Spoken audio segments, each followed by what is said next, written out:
Hey everyone, Nico here from the Hyperactive Bookworm. Recently I have been asked some questions as myself as a reader and myself as a writer. So I'm going to do two videos answering these questions. Alright, so here's the video of questions I have been asked as a reader. Alright, what's the weirdest book you've read? This one. Has to be this one right here. Harrow the Ninth. Love it to bits. Still the weirdest book I've ever read. Ever. Alright. How do I find the books I read? So many ways. Sometimes if they're on Kindle Unlimited, I'll go searching. Audible, now that they've got the Plus program, I always have a little scan there. Audible, I will sometimes check the narrator. Favorite authors, I get recommendations through different Facebook groups, through people I know. I love recommendations. I love them. I get ideas of what to read through podcasts. Everywhere I see a book, I get suggestions and they get added to the TBR pile. Do I listen to a sample of Audible before I start reading a book? No, I've been burned. I really should, but sometimes I'm just like, it doesn't matter. Because I'm going to read this book anyway, especially if it's a narrator that I adore. If it's an author I've already read, I will usually trust them with their audio choices.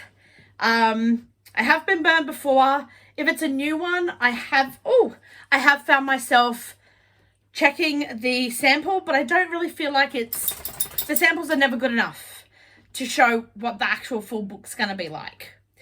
Okay, do I listen to audiobooks sped up? No, because I feel like that doesn't really capture the voice actor's skill set with it. Do you prefer to read or listen, or does it change depending on the type of book? I do all of it. So usually I have at least 3 books going at a time. I have an Audible, an ebook, and I try to have a paper copy, minimum. It just depends what I'm doing during the day. I love being able to listen to books while I'm doing the day job, while I'm running around cooking, while I'm doing other things. It's so great. I'm getting so many more books read. Yes. All right. What activities do you associate with listening to an audiobook at the same time?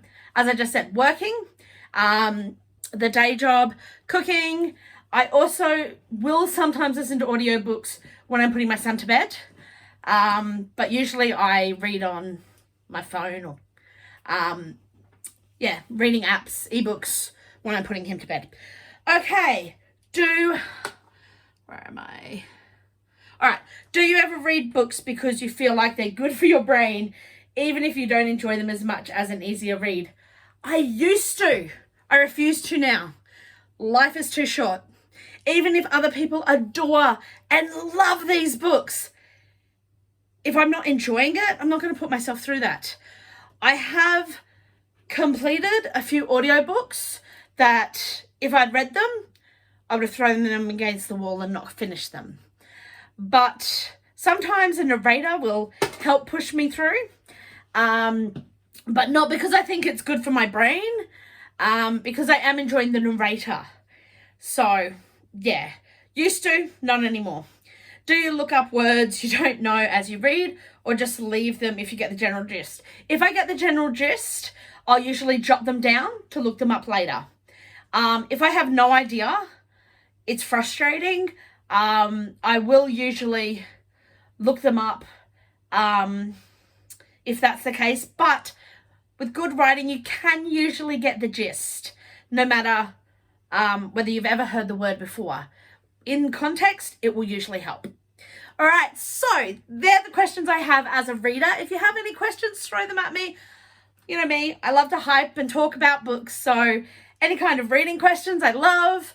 And thanks for watching. Bye.